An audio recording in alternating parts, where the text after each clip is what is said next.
This is definitely an attack. It will affect your child rearing. It will affect your education system. This is instructions for the teacher in the classroom to ask her or his students, how do people express their sexual feelings? What is abstinence? And here are some answers. Oral sex, masturbation, anal sex, massage, holding hands, touching each other's genitals, saying, I like you. And what they're doing is equating all these things. Saying, I like you is equal to anal sex. It is pornography. Men, especially on the house floor, did not want to look at. We couldn't show this on the television news, but yet we want our 4th grade children to be looking at this book. In the name of sexuality education, children are seeing obscene materials that have been ruled by Congress and by the Supreme Court impossible to show to children. An online CSE program for African youth called The World Starts With Me tells children that sexuality includes oral sex and masturbation. It then tells them it's their own choice if they want to lose their virginity. It shows children pictures of naked girls and boys in various stages of development, and then asks them to point out differences in their private parts. Parents likely will never know, as it is all done online away from home. They have elementary students as young as 9 years old. Then they teach them how to wear a condom. And they have this plastic genitalia, and they even have young girls. They're teaching them how to put a condom on a male genitalia and boys how to put a condom on a woman genitalia without the knowledge and consent of the parents. They're giving them handouts, negotiating sexual encounters with other students. For example, there are statements like this: can I take your shirt off? It makes me hot when you touch me here. Is it okay if I take my pants off? Where we in Latin America, we still have a lot of poverty. We have communities that don't have fresh water, that don't have electricity. Focus is completely shifted from basic needs. They get comprehensive sexual education without the consent of parents, taking and deconstructing the family. My brother Luigi and I had an opportunity to go to the United Nations and give a speech on the UN floor. I told them how Planned Parenthood was passing out a booklet for HIV positive youth at the United Nations called Healthy, Happy, and Hot. This is for the kids who have AIDS. It teaches about sexual pleasure through masturbation, with same-sex partners, and even if you are drunk. This pamphlet called Healthy, Happy, and Hot tells young people that you have the right not to disclose your HIV status to a sexual partner if you're not comfortable. It also tells young people that are HIV positive that if they decide with their partner not to wear a condom, that's their decision. The World Health Organization standards for sexuality education in Europe actually suggest that children ages 0 to 4 should be given information about masturbation and given the right to explore their gender identity. For ages 4 to 6, children should be taught about same-sex relationships and respect for different norms regarding sexuality. The interests of organizations like UNFPA and IPPF is to get parents out of the picture and to radicalize and sexualize children. UNFPA has tried to convince my country to change our positions on issues such as reproductive rights and comprehensive sexuality education. Madam Chair, does the UNFPA think it can do this because Nauru is the smallest member state of the United Nations? The Nigerian government was actually told by the Western countries that if they do not give in, that they will be denied foreign aid. On page 89 of a UNICEF-published Sexual and Reproductive Health Manual, UNICEF listed situations in which one can obtain sexual pleasure that included sexual responses directed towards inanimate objects, animals, minors, and non-consenting persons. In the context of the Sustainable Development Goals, that determines the agenda for the next 15 years. The voice is very, very biased. It's just International Planned Parenthood Federation and their affiliates. They have a direct influence on the outcome documents, on what is established, what is negotiated at the UN.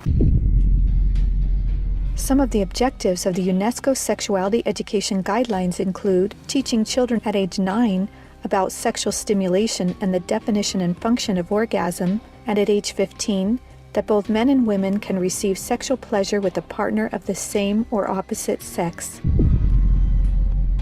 The It's All One curriculum also promoted by International Planned Parenthood, reveals the multiple manipulative tactics used to indoctrinate and sexualize children through CSE. Like other CSE programs, It's All One claims, among other things, to be evidence-based, comprehensive, human rights, gender-sensitive, and culturally appropriate education that will increase young people's responsible decision-making, to reduce adolescent rates of pregnancy and sexually transmitted infections, including HIV. It's All One, however, like most CSE programs, is really just cleverly disguised abortion rights, sexual pleasure education, masquerading as human rights, gender, and sexual and reproductive health education. It aggressively promotes abortion. With over 112 references to abortion, It's All One has an obsessive focus on sexual pleasure, mentioning sexual pleasure 62 times. It promotes multiple sex acts and instructs children on how to stimulate themselves or their partner to orgasm. To explore their readiness, children fill out a worksheet that infers children are ready to have sex when you are feeling sexually attracted to the other person, and when you're feeling comfortable about telling the other person what feels good sexually. It teaches that human rights encompass sexual rights, including alleged rights to all persons to sexual expression and the right to seek sexual pleasure. Hooking children on sex is a multi-billion-dollar business for Planned Parenthood and other similar organizations. This is because children, or prospects, once sexualized, become Planned Parenthood customers, dependent upon their services. Comprehensive sexuality education programs are disguised under many names. They may be called comprehensive sex or sexual education, education on human sexuality, reproductive health education, information on sexual and reproductive health, family life education, teen pregnancy prevention, rape prevention, anti-bullying programs, HIV/AIDS prevention, and sometimes even abstinence or abstinence plus education. CSE programs usually falsely claim to be age-appropriate, evidence-based, healthy sexuality education that will prevent teen pregnancy, sexual abuse, STDs, and HIV. One of the handouts that concerns me the most is called the Genderbread Person. They teach that gender is a spectrum, that you can choose to be whatever you want. You could be all female one day and the next day feel like you're neither female or male. Frankly, it's confusing. It's mental molestation. We're confusing these kids as to what they are. From a medical perspective, when sexual freedom is the priority, then sexual health is going to suffer. There are laws in Oregon where children as young as 15 can get taxpayer-funded sex changes without parental consent. You can't have an aspirin at school without parental consent. However, a student could make these life-altering, permanent decisions without their parental knowledge or consent. Sexual rights, sexual education movements began with Dr. Alfred C. Kinsey. Kinsey actually had pedophiles measure with a stopwatch how many children could achieve what he called orgasms within a 24-hour period. Today, comprehensive sexuality education is based on this philosophy that children are sexual from birth, created by Kinsey. Say no to CSE! Say no to CSE! We've got to stop it. We've got to use everything at our disposal. We have to stand together to stop this attack against our children. And they have all this funding and this organization, but we know that if we stand together, we can do something for the family, for the children. We stopped the Kinsey sexuality education program in Croatia. It is time for parents to say, no, my family is mine. My wife is mine. I am hers. Our children are ours. Band together and find ways to stop it from entering your country. Men have to rise up, defend their family. On matters sexual, the fathers have got to stand up. Say, you have no place talking sexuality to my children. We resist it, even with our lives, because that's what life is all about. It's happening on our watch.